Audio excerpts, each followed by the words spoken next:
नमस्कार। Stock market course for beginners के third lecture में आपका स्वागत है। तो पहले दो लेक्चर में हमने इन्वेस्टमेंट के बेसिक्स के बारे में समझा और आज के इस लेक्चर से हम स्टॉक मार्केट की तरफ बढ़ेंगे। तो हम स्टॉक मार्केट को एक बहुत ही बेहतरीन एग्जाम्पल की मदद से समझेंगे और एकदम शुरुआत से समझेंगे ताकि आपके सारे बेसिक डाउट्स क्लियर हो जाए।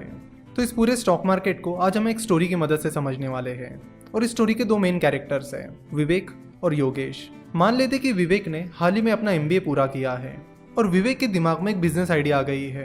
विवेक को IT that is information technology में काफ़ी इंटरेस्ट है और विवेक को यह भी पता चलता है कि इंडिया में IT बिजनेस में काफ़ी सारे इश्यूज चल रहे हैं जिसे वो सॉल्व कर सकता है और उन प्रॉब्लम्स को सॉल्व करने के लिए वो एक IT आउटसोर्सिंग बिजनेस शुरू करने की प्लानिंग करता है।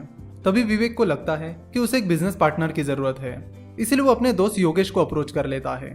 तो विवेक योगेश के पास चला जाता है और उसे अपनी पूरी आइडिया बताता है कि IT इंडस्ट्री में कौन कौन से प्रॉब्लम्स है, कैसे हम इन्हें सॉल्व कर सकते हैं, एटसेट्रा एटसेट्रा। अब ये जो योगेश है वो एक IT प्रोफेशनल है जिसे IT इंडस्ट्री का अच्छा खासा एक्सपीरियंस है, तो उसे विवेक की आइडिया अच्छी लगती है और फिर वो एक पूरा बिजनेस प्लान बनाते हैं कि कैसे वो इस कंपनी को शुरू करेंगे, कैसे वो कस्टमर्स को सर्व करेंगे, उनके क्या प्रोडक्ट्स रहेंगे, क्या सर्विसेज रहेंगे, एटसेट्रा। फिर जैसे उनका बिजनेस प्लान रेडी हो जाता है वो अपने बिजनेस पर काम करना शुरू कर देते हैं और कंपनी का रजिस्ट्रेशन करने के लिए निकल पड़ते हैं। कंपनी का रजिस्ट्रेशन करने के लिए वो एक CA को कांटेक्ट करते हैं और जनरल कंसल्टेंसी प्राइवेट लिमिटेड नाम से अपनी कंपनी फॉर्म कर लेते हैं।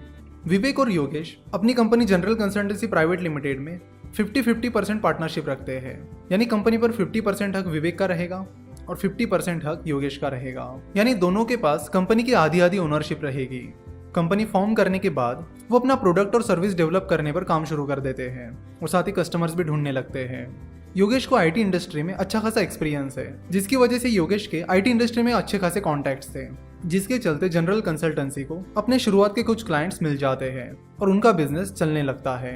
देखो, कोई भी बिजनेस हो, शुरुआत में डिफिकल्टीज तो जरूर आती है और इस बिजनेस में विवेक और योगेश को भी काफी सारी डिफिकल्टीज आती है, लेकिन वो उन डिफिकल्टीज पर मात करते हैं और आगे बढ़ते हैं।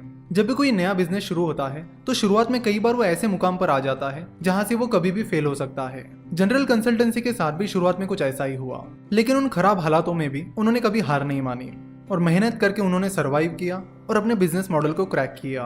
तो शुरुआत के कुछ स्ट्रगल्स के बाद उनका बिजनेस अच्छा खासा चलने लगा। जनरल कंसल्टेंसी को अच्छा खासा रिवेन्यू भी आने लगा, तो उन्होंने अपना बिजनेस मॉडल भी क्रैक कर लिया और उनको रिवेन्यू भी आने लगा। नाउ विवेक और योगेश को लगा कि यहाँ से उन्हें बिजनेस बढ़ाने की जरूरत है, जिसके लिए उन्हें पैसों की जरूरत पड़ेगी। विवेक और योगेश चाहते थे कि वो अच्छे खासे सॉफ्टवेयर प्रोडक्ट्स डेवलप कर पाए ताकि वो अच्छे और ज्यादा से ज्यादा क्लाइंट्स को अट्रैक्ट कर पाए, और इन प्रोडक्ट्स को डेवलप करने के लिए उन्हें जरूरत थी पैसों की। नाउ अब पैसा कहाँ से आएगा? विवेक और योगेश के पास तो कोई सेविंग नहीं थी। उनकी जो भी सेविंग थी उन्होंने अपना बिजनेस शुरुआत करने के लिए लगा दी थी। साथ ही जब उन्होंने कंपनी शुरू की थी तब उन्होंने अपने दोस्तों से भी कुछ पैसे उधार लिए थे, अपने रिश्तेदारों से भी कुछ पैसे लिए थे। तो इस तरह दोस्त, रिश्तेदार और अपनी सेविंग, ये रास्ता तो उनके लिए बंद हो चुका था।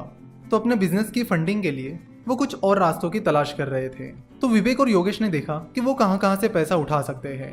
तो उनके सामने बैंक का ऑप्शन था, एंजल इन्वेस्टर्स का ऑप्शन था, वेंचर कैपिटल का ऑप्शन था और स्टॉक मार्केट का ऑप्शन था।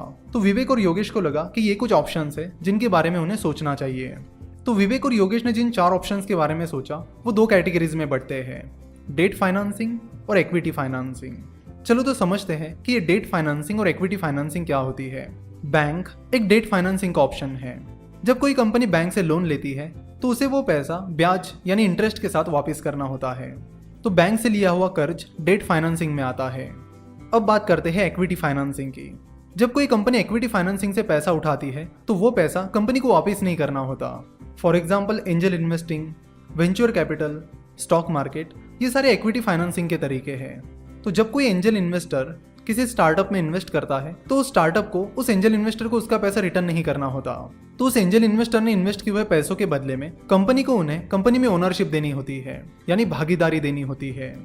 तो विवेक और योगेश के पास 2 ऑप्शंस थे, डेट फाइनेंसिंग या इक्विटी फाइनेंसिंग। डेट फाइनेंसिंग में उनके पास ऑप्शन था कि बैंक से लोन लेना और इक्विटी फाइनेंसिंग में उनके पास ऑप्शन था एंजल इन्वेस्टर, वेंचर कैपिटल या स्टॉक मार्केट से फंडिंग उठाना।